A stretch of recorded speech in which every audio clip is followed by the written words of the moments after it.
अगर कोई हमारे हाथ से हमारी उंगलियां काटने की कोशिश करे या हमारी भुजाओं से हमारी हथेली काटने की कोशिश करे तो किस तरह का कष्ट होगा आपको। वही कष्ट पहुंचाया है चाइना ने हमें लद्दाख पर अपनी लालची नजरें गड़ा के, और वहां हमारी सीमा का एक एक इंच बचाते हुए हमारे 20 जवान शहीद हो गए हैं। क्या भूल पाएंगे आप उनकी माओं के आंसू, उनकी विधवाओं की चीखें और उनके बच्चों के दिए बलिदान को? क्या ये सोचना ठीक है कि सेनाओं का जो सरहदों पे जो युद्ध होता है वो सिर्फ सेनाओं का होता है, वो सिर्फ सरकार का होता है? क्या उसमें हमारा कोई योगदान नहीं है? क्या हम भूल गए वो वक्त जब महात्मा गांधी जी ने कहा था अगर अंग्रेजों की रीढ़ तोड़नी है भारत में तो उनके बनाए हुए हर उत्पादन का बहिष्कार करना पड़ेगा?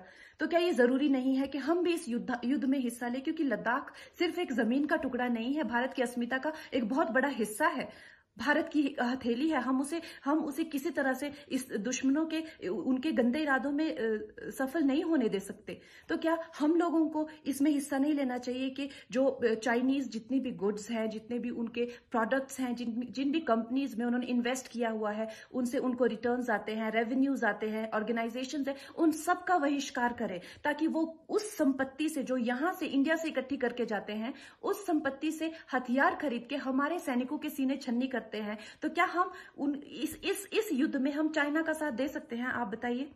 ये क्या हमारा कर्तव्य नहीं है कि हम अपनी सेनाओं का और अपने सरकार का साथ दें? तो हमें प्रतिज्ञा लेते हैं कि हम आत्मनिर्भर बनेंगे और चाइनीज गुड्स को बिल्कुल बॉयकॉट करेंगे और इस युद्ध में हिस्सा लेके भारत को जिताएंगे।